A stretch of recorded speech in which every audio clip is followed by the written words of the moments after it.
Mahomes acknowledging the crowd and what they've done and what they continue to do. Chiefs 35, Titans 24. Austin Ryder snaps to Mahomes and a knee. He goes to a knee and a backflip by Demarcus Robinson. That is going to do it. 50 years of waiting. Chiefs kingdom is special. And the Chiefs are going to the Super Bowl. 50 years. 50 years. Richard Sherman. Mahomes throws. Pass caught. Williams. Kansas City. Touchdown. Kansas City. Jumps on.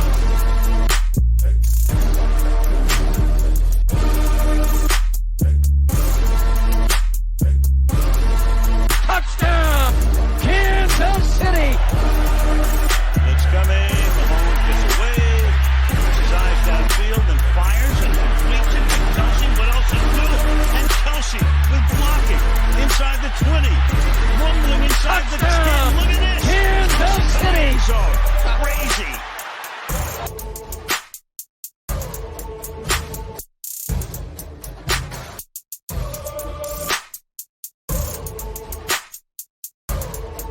Touchdown. Kansas City.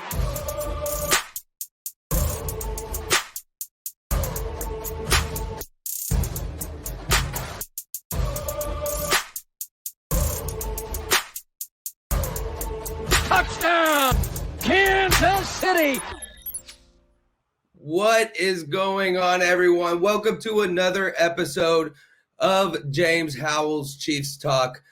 I appreciate each and every single one of you that is viewing this today. We did decide to do a recorded broadcast this time. And I've got big news coming up. I'll explain here in a minute. But welcome back to Victory Monday. It took a little bit. It's been rough for Chiefs fans for the past couple weeks. They didn't look good. And we finally got back in the win column. So let's just be appreciative of that right off the bat. The offense looked really good, and the defense looked really good. Now, I know that is going to be an unpopular opinion, but stay tuned. I'll explain exactly why I say that here after a little bit. Look, guys. I'm really excited to do this show this week. And it's not really just because the Chiefs won. I'm always excited when the Chiefs win. But this week is a first for Jaymes Howell's Chiefs Talk. This week we have a guest on the show. And he's a very good friend of mine, been a long time friend of mine for a good long time since, 7th, 8th grade, something like that. And an avid Chiefs fan. He's a very, very smart guy, and without wasting any more time, I'd like to go ahead and bring him in. Here is Chase Riley. Chase, thank you for being on the show. I appreciate you coming on tonight, buddy. Absolutely, man. I appreciate you having me. So, what'd you think about the game, man? Instant reactions. What were your instant reactions on the game? Hey, I'll tell you what, instant reactions, James. I was excited. I mean, as a Chiefs fan, we've waited a couple of weeks for that win. And I believe that the other two games we should have won. So instant reaction, I was as giddy as a schoolgirl. Yeah, so, absolutely. It was great to get back in that win column finally. Absolutely. So, hey guys, before we go any further, I just want to ask you guys a favor. Take a quick second, like the page. Go follow me on Facebook. Here's the Facebook page. Here's the Twitter page. I've also got a YouTube. You can get on there and find all kinds of stuff. I do some highlights. I got every touchdown of the week. And then, my buddy Chase here, he's insurance agent and works. Where do you work at, bud? Work with American Family.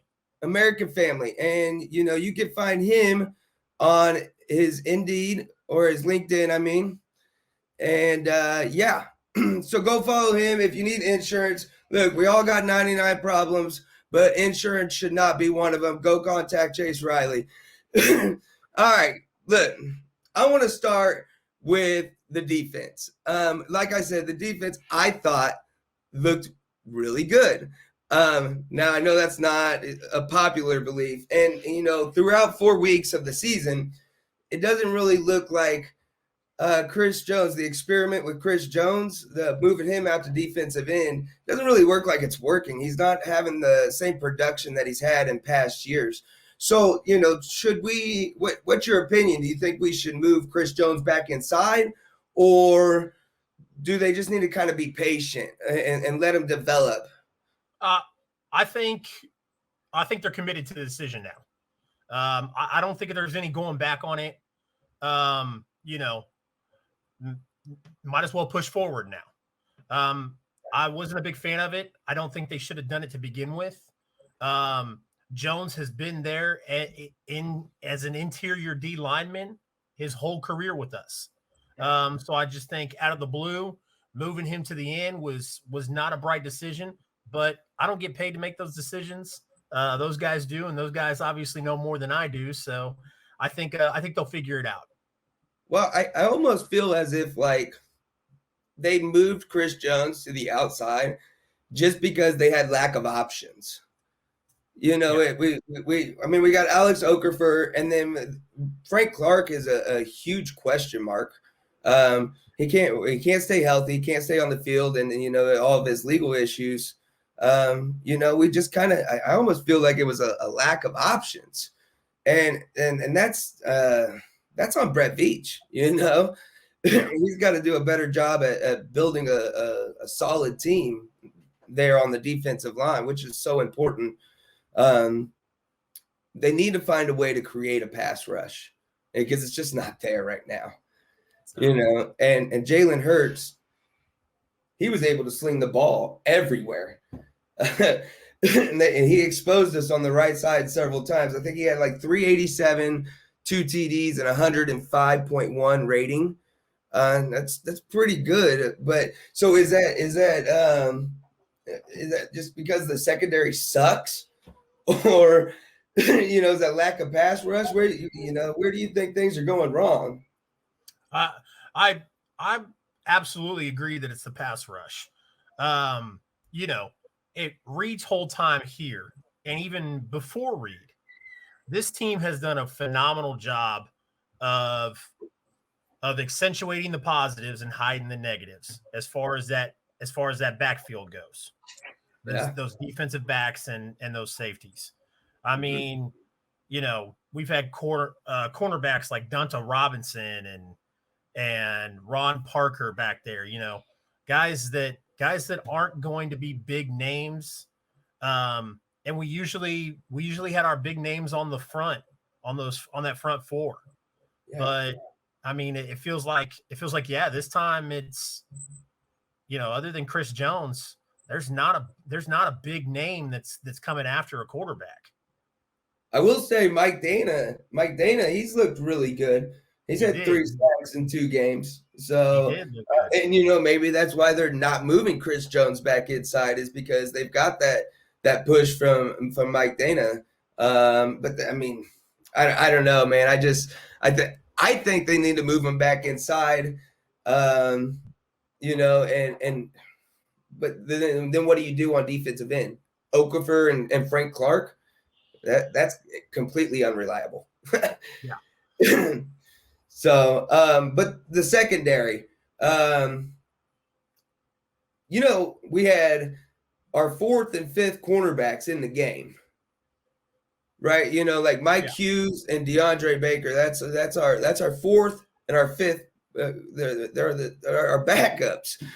So I'm not so worried. I've seen in instant reactions and just in different groups around Facebook and whatnot, I've been looking at different reactions saying that fire Steve Spagnuolo and just going for the guy's head and all this. We are decimated with injuries right now. Besides cornerback, we got Willie Gay Jr. out and then Frank Clark out. So I mean that'll shore up a lot of things. But to get to what I was gonna say is Juan Thornhill. Are you shocked that Juan Thornhill hasn't been playing more? Because Daniel Sorensen, he kind of looks like trash out there. So it's funny you bring up Dirty Dan. Yeah. I got a love-hate relationship with Dirty Dan, man.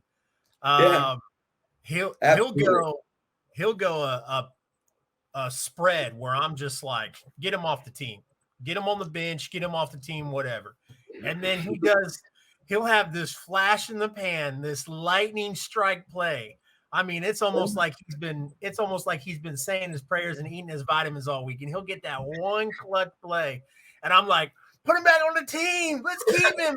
Sign him. It's his job every time.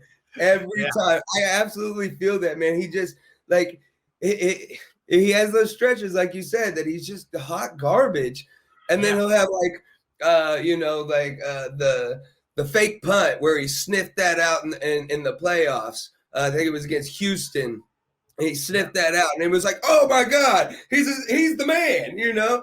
and so it just saves his job every time, and I think that's the only thing keeping him on the field. It's just his familiarity and whatnot. I'd love to see more of Juan Thornhill, though.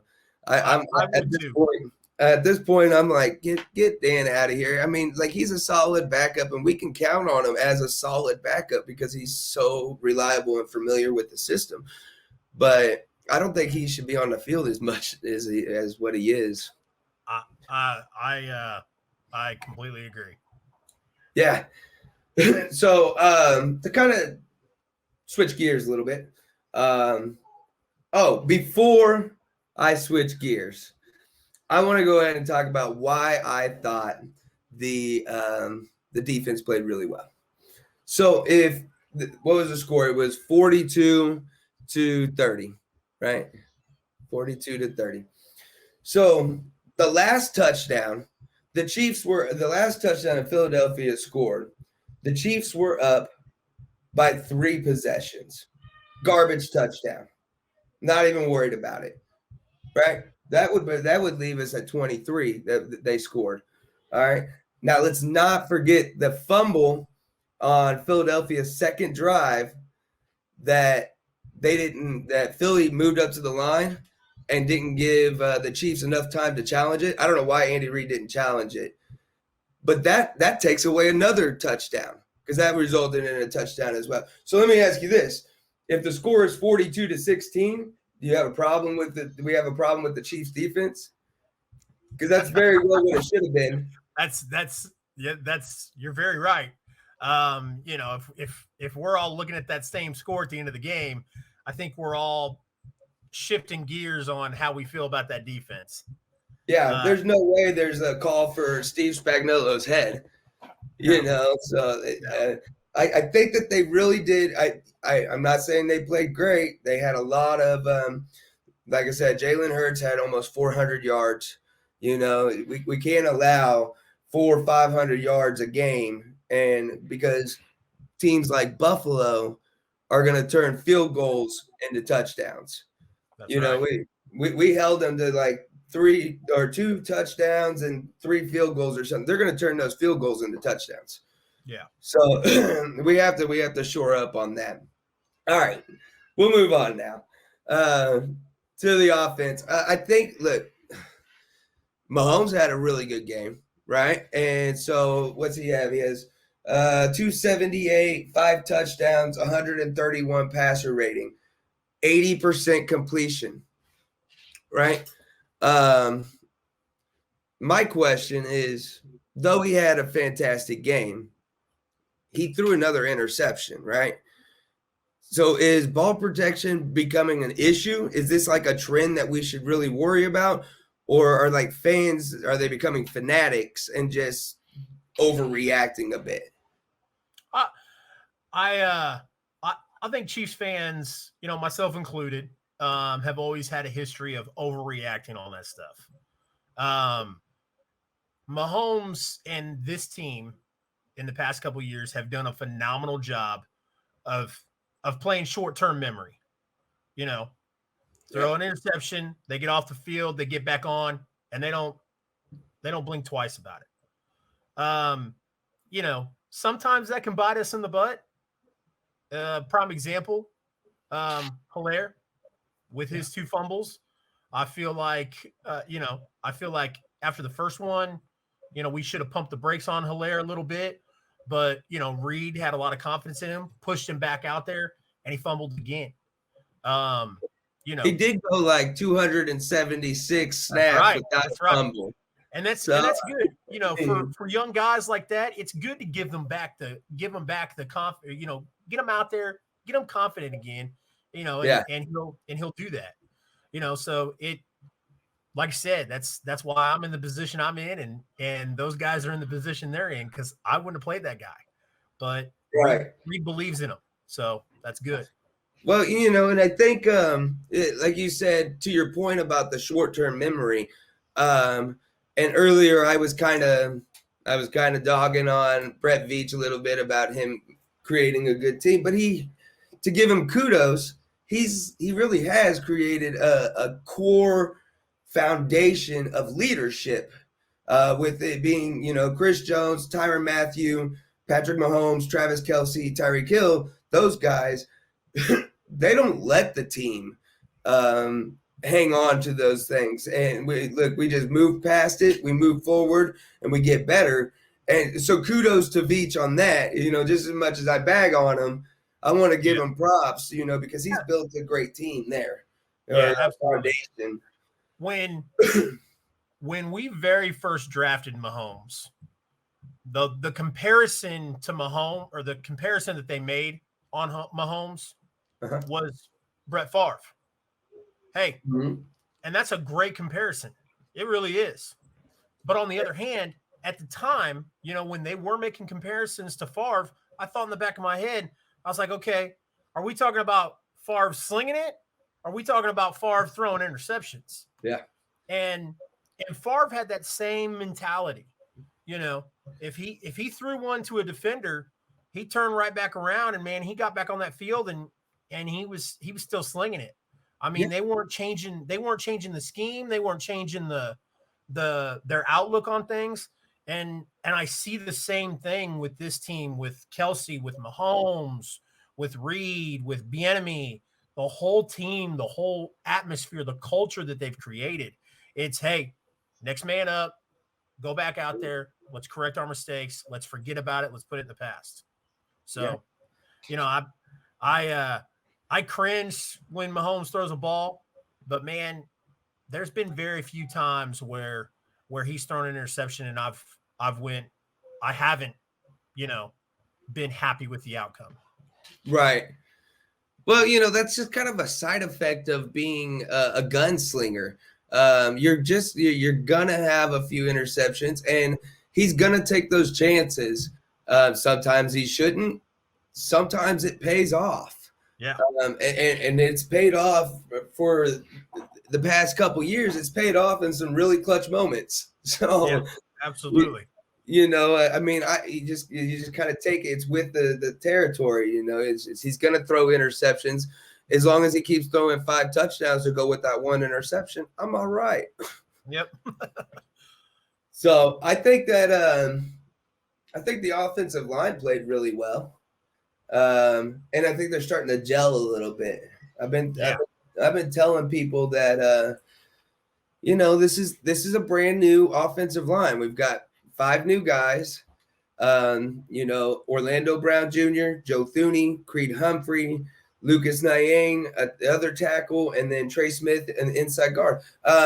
So we got 5 guys that are brand new, never played with each other. Have never played with each other ever in any level of the sport, and they come in here, and I think that I've been telling them, you're gonna need to give them some time. You're gonna have to, and I think it's starting to come around. So what do you agree with that, or what's your opinions? Absolutely. There's a lot of talent and a lot of money on that offensive line. A lot of money and a lot of draft picks that we gave up to get some of those guys. whether we picked them in the draft or gave up draft picks. But, they're going to get it together. They got to find that chemistry, and consistency equals chemistry. When the more consistent they are, then they'll build that chemistry, and it'll be like Fort Knox around Mahomes. So, yeah. Well, in the running, look, Clyde Edwards-Helaire had his second 100-yard rushing game in a row. And then over the past 2 years or past 2 games, he had I think it was 6.1 yards per carry on average over the past 2 games. So, they're creating massive holes and I don't want to take anything away from Clyde because he's running pretty well. But this offensive line is not only keeping Mahomes clean, but being really aggressive on the running side of things and creating massive holes for Clyde to run through. And and I watched the game a couple of times, and that was just a common theme throughout the whole first half. And then they kind of got away from the run for a little bit, but yeah, you could tell that it's an emphasis. So let's see. Josh Gordon was recently brought up from the practice squad and was signed to the active roster. So I read that he is expected to play against the Bills. Yeah, and I'm super excited about that. I am too, man. I think, I'd love to say that maybe he's matured or learned his lesson. We'll see. But when he was playing with the Patriots, he had great potential, and he had some good catches, and I mean, you put any kind of weapon on that offense, and you're asking for trouble if you're an opposing team. I mean, you're just giving Mahomes another weapon, and that's all right. Maybe he'll score 40 or 50 points instead of 30. I mean, I'm okay with that. Well, I think that I'm not sure on it. And I need to hire one of those guys, like a little fact checker over here for me or something, check this for me. But I think they loosened up the rules on, marijuana use, because that's what the substance abuse was, that he kept getting suspended for. And I'm not sure, but I think they've loosened up the rules on that. And I think he's allowed to smoke, freely. I'm not sure. Don't quote me on that, but that's just kind of what I heard in the community. Well, it's about damn time. It's getting legalized in states. I mean, this isn't a job performance thing, and I don't want to overstep my boundary here, but I'm a huge advocate for medical marijuana and recreational marijuana, especially for these players. You're asking them to strain their bodies and hurt their bodies, most of the year, Right. I mean, but they're all right with giving them the shot.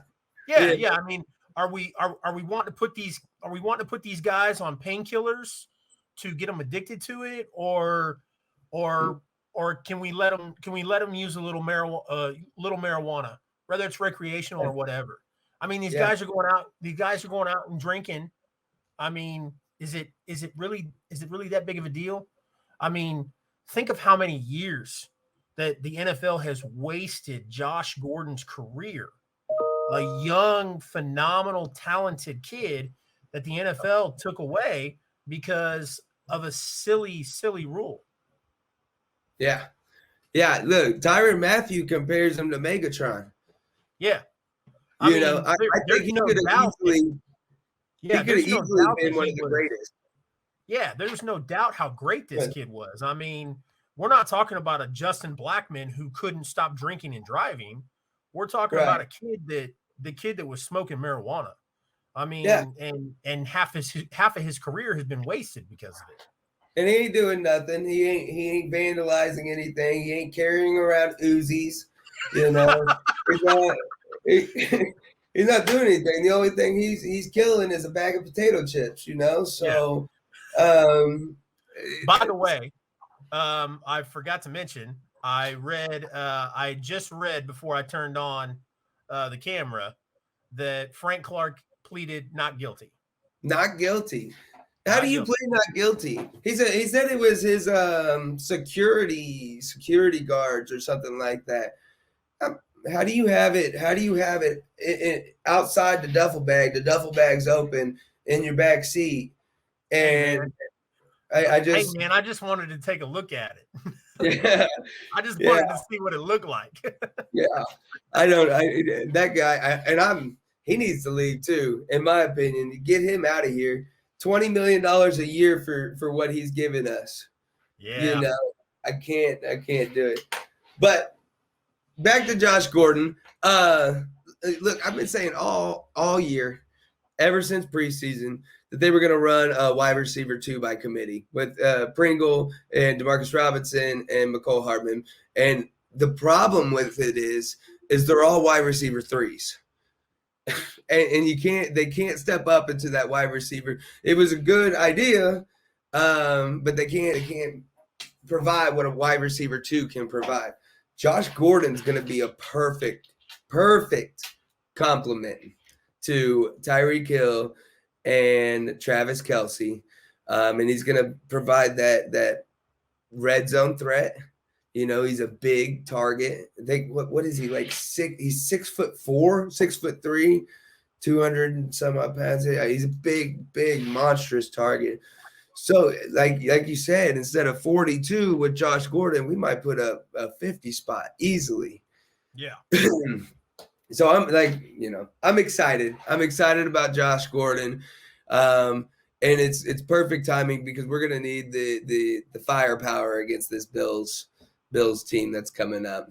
Yeah. So moving forward, we need to be able to shore up the run, right? On defense.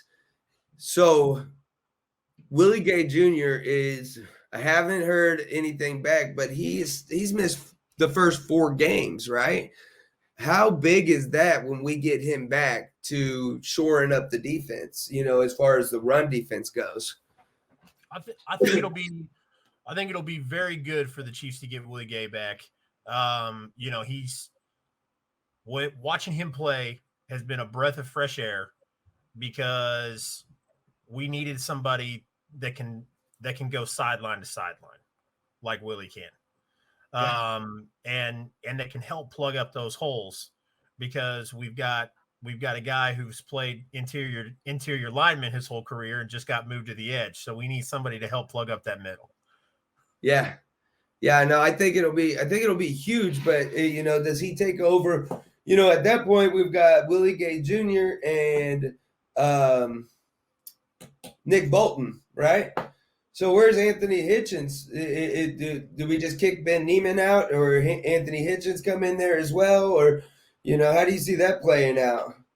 Well, I think Anthony Hitchens is going to stay there.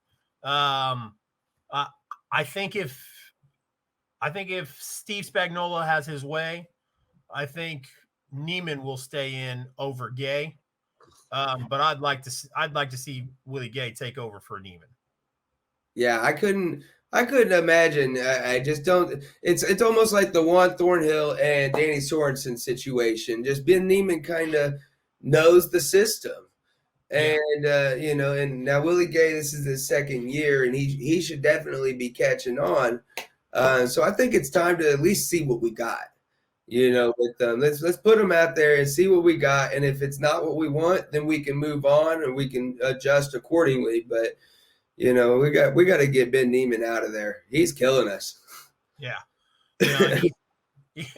You know who Ben reminds me of? Ben reminds me a little bit of Andy Studebaker. Oh yeah. Good old Andy Studebaker. Ben has had some good games, but Ben's not a long-term option.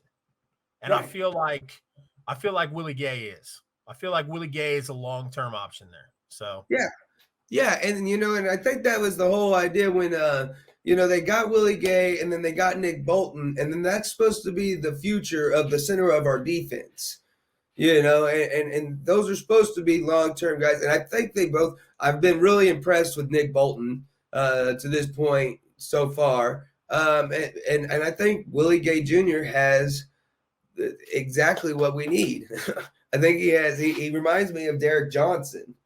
Yeah. He's a run thumper. And he's instinctive and he's fast. And like you said earlier, he can move sideline to sideline. So, and then moving forward on the offensive side, look, like I said earlier, Clyde Edwards-Helaire is, he's coming off back-to-back 100-yard games. He had 6 yards a carry, 6 yards a carry in those 2 games. So do you expect him to get more carries and try to utilize that? Or is 14, 15 carries a game, is that about right for the way this offense operates? It's about right for the way this offense operates. He'll catch some balls. They'll run some screen plays. I do think he will be utilized as a weapon because I think we saw that. I think we saw that Reed and Bieniemy see him as a huge weapon in this offense. That's why they continue to trust him and continue to push him forward after he had 2 fumbles. Right. But 14, 15 carries, when you got a quarterback like Patrick Mahomes and you've got weapons like Tyreek Hill, Mecole Hardman, Travis Kelce, Josh Gordon, Helaire's not going to be running the ball 20 plus carries. Right. And I've seen a lot of people just come in with like I mentioned earlier, I watch a lot of Facebook and see just to get the feel of the community and all the groups and whatnot. So I see a lot of people that are disappointed. He barely broke 100. In this offense, he's lucky to break 80. Yeah. We're not talking 5-10 years ago with Jamal Charles where we had quarterbacks like Matt Castle and Brady Quinn and Alex Smith, where Jamal was the offense. This isn't the same team. You're not gonna get a quarterback like Patrick Mahomes with the weapons on the outside like Patrick has, and let Helaire carry the ball 20 plus times. So Clyde Edwards-Helaire isn't gonna get 150 to 200 rushing yards. It's just not gonna happen. Well, now, and the thing he'll is, get a lot of yards. He'll get a lot of yards in general because of rushing, and like I said, he's going to catch some passes. He's going to catch some screens. That little shovel pass that Mahomes likes to do, he's going to get plenty of those. But as far as rushing goes, he's 100-yard rushing game is going to be a damn good game for Helaire. Yeah, and and on the plus side for Edwards-Helaire is that's going to really preserve him. It's going to extend his career and not having to get beat up in between those tackles 30 times a game. Yeah. And, we look at other running backs that come from like maybe the Eagles organization, LaShawn McCoy. And he had a hell of a game or a hell of a career. And it was a very, very long career. And so, I think it's just kind of preserving him. I think people need to back off of him. If he gets 80 yards, he's okay. If he gets 120 yards, that's exceptional. Agreed. What I really worry about is the yards per carry. And when you're looking at six plus yards a carry, I mean, what else can you ask for? He's not gonna be. And I think they're gonna use Darrell Williams down in the goal line situations, third downs and goal lines. He's not that type of back. Clyde's not that type of back. I mean, so, anyways, let's look at the Bills game, right? So, what are your keys for success going up against the Bills game? stopping Stephon Diggs. Yeah. So Josh Allen is an exceptional talent. He's a very good young quarterback. Mhm. But his primary weapon is Diggs. Shut down Diggs, you've shut down Josh Allen. So do we just lock him up? Do we put like L'Jarius Sneed over there on him and lock him up, or do we see like double team, like bracket type coverage this weekend? You're gonna see Matthew coming down and helping whoever's on Diggs quite a bit. Yeah. Yeah, for sure. You just don't have we don't have the power at D-back to stop a guy like Stephon Diggs. So you're gonna see Matthew come down and help them, and again, emphasizing on the pass rush. You've got to make Josh Allen make mistakes. You can't let him get that ball to Stephon Diggs. Yeah, you can't let him have 4, 5, 6 seconds back there, because it doesn't really matter. Like, you can have a really good secondary. You give Josh Allen that much time, and he's gonna dismantle your whole defense. And so, like you said, the pass rush, I agree 100%. The pass rush is so important. We have to get him off of his spot and, make him move around in that pocket. And if he doesn't, they're going to have a hard time. I'm not sure the status of like Rashad Fitton or Charvarius Ward. I haven't really heard anything about that yet. But, if we got our 4s and our 5s in, we're going to have a hard time. So, predictions. What do you think? Who's going to win? Oh, Chiefs all day. What's the score? I'm going 35-24. 24. All right. I like that. That's giving some respect to the defense. I like that. I will also pick the Chiefs, of course. And I think it's going to be a little bit higher scoring. I will say 42 to 38. I want to say 35, but I'll go 38. There you go. So, all right, buddy. Hey, that's where we're going to end it. I appreciate you coming on. It was a pleasure. Having me. Yeah, absolutely. Anytime, feel free. Just, hit me up and we will get back on here and we'll do this again. So, all right, guys. For Jaymes Howell's Chiefs Talk, I am Jaymes Howell. My partner over there, Chase Riley. As always, stay legendary, my friends.